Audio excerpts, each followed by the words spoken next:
Assalamualaikum warahmatullahi wabarakatuh. Anak-anak, alhamdulillah sekali hari ini kita berjumpa kembali di materi pelajaran IPA. Mudah-mudahan kalian semakin semangat mengikuti materi dan juga mengerjakan tugasnya meskipun masih pembelajaran jarak jauh. Untuk IPA hari ini anak-anak kita membahas masih mengenai materi kemagnetan dan pemanfaatannya dalam produk teknologi. Adapun untuk tujuan pembelajaran menjelaskan pemanfaatan medan magnet pada migrasi hewan.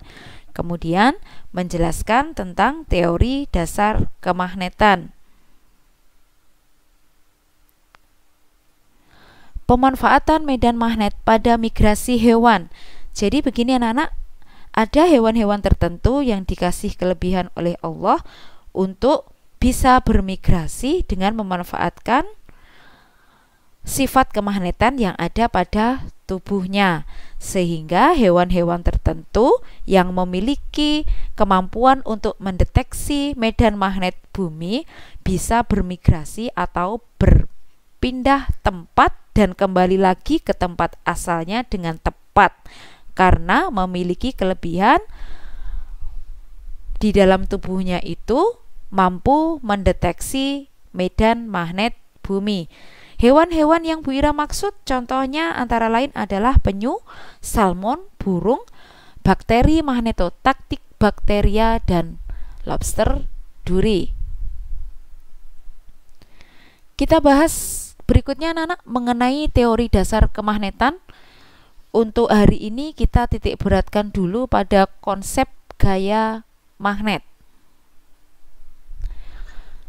Konsep gaya magnet, sifat magnet itu ada 3 macam di situ. Ada bahan feromagnetik, paramagnetik, dan diamagnetik. Untuk bahan feromagnetik yaitu bahan yang sangat mudah dipengaruhi oleh magnet dan dibuat magnet, yang contohnya adalah besi, baja, nikel, dan kobalt. Kemudian ada bahan paramagnetik. Ini dapat dipengaruhi oleh magnet tetapi tidak dapat dibuat menjadi magnet buatan. Contohnya ada mangan, platina, aluminium, dan lain-lain. Yang ketiga anak-anak ada bahan diamagnetik, yaitu benda yang sukar sekali dipengaruhi oleh magnet. Contohnya bismut, seng murni, raksa, timbal, perak, emas, air, fosfor, dan tembaga. Berdasarkan sifat kemagnetannya, permanen atau remanennya, maka magnet ada 2, yaitu magnet permanen atau magnet tetap dan magnet remanen atau magnet sementara. Magnet permanen memiliki sifat kemagnetan tetap sehingga sifat kemagnetannya tidak mudah hilang. Contohnya magnet yang terbuat dari baja. Sedangkan magnet remanen yaitu magnet yang memiliki sifat kemagnetan sementara sehingga sifat kemagnetannya mudah hilang. Contohnya magnet yang terbuat dari besi. Berikutnya anak-anak kita bahas cara membuat magnet. Sebetulnya ada 3 macam cara membuat magnet, yaitu dengan cara menggosok, induksi, dan dialiri listrik. Setelah ini Bu Ira akan menjelaskan satu persatu mengenai langkah-langkah atau cara dalam pembuatan magnet. Baik anak-anak, berikut ini akan Bu Ira jelaskan mengenai cara membuat magnet dengan cara pertama, yaitu dengan cara menggosok. Kalian perhatikan berikut penjelasan Bu Ira ini. Anak-anak, kita siapkan dulu magnetnya, kemudian beberapa buah paku besi. Nah, di situ kenapa kita pakai paku besi? Karena paku besi itu feromagnetik. Dari magnet itu tadi kita gosok-gosokkan dari pangkal ke ujung. Menggosoknya harus searah dan harus dilakukan berulang-ulang supaya nantinya paku besi memiliki sifat kemagnetan yang kuat. N itu lambang dari north atau kutub utara, anak-anak. Kalau kita menggosokkan magnet yang digosokkan adalah kutub utara, maka pangkal Paku besi yang pertama kali digosok itu berkutub utara, ujungnya menjadi berkutub selatan. Setelah kita gosok-gosokkan berulang-ulang, kita dekatkan pada paku besi yang kecil, maka bisa tertarik. Karena paku yang besar tadi sudah menjadi magnet. Itu tadi anak-anak cara membuat magnet dengan cara menggosok. Berikut ini akan kita bahas cara membuat magnet dengan cara induksi. Kita siapkan dulu paku besi, kemudian penjepit kertas yang kecil-kecil itu, kemudian di situ ada magnet batang. Magnet kita tempelkan ke paku, akhirnya paku bisa menarik penjepit kertas yang kecil. Itu namanya dengan cara induksi, dengan cara mendekatkan magnet pada paku. Semakin kita jauhkan magnetnya, maka sifat kemagnetan paku akan menghilang sehingga penjepit kertas itu bisa jatuh. Kalian perhatikan di situ, anak-anak. Nah, sudah tidak bisa tertempel penjepit kertasnya. Tetapi jika kita ulangi lagi, di mana paku besi itu kita tempelkan magnet batang, maka karena terinduksi oleh magnet, paku bisa menarik penjepit kertas yang kecil. Itu namanya membuat magnet dengan cara induksi, dengan mendekatkan benda ferromagnetik atau benda yang bisa ditarik oleh magnet dengan magnet.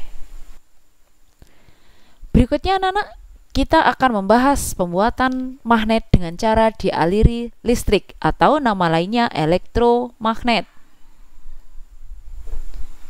Di situ ada baterai, kemudian kawat tembaga, paku besi, dan paku yang kecil-kecil.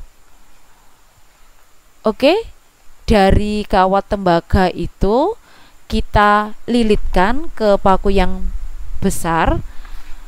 Kita buat lilitannya banyak supaya nantinya paku itu akan menjadi magnet yang lebih kuat.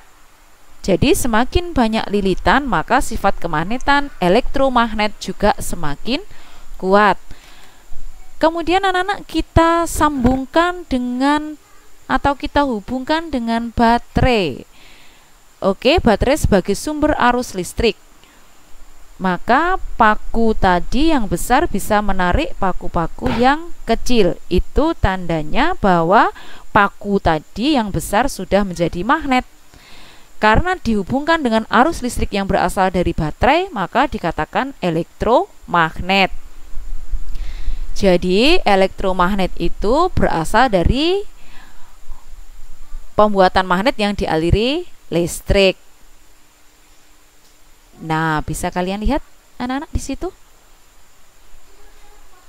di mana paku bisa menarik paku yang kecil, tetapi jika sumber arus listrik dilepas, sifat magnetannya pun hilang.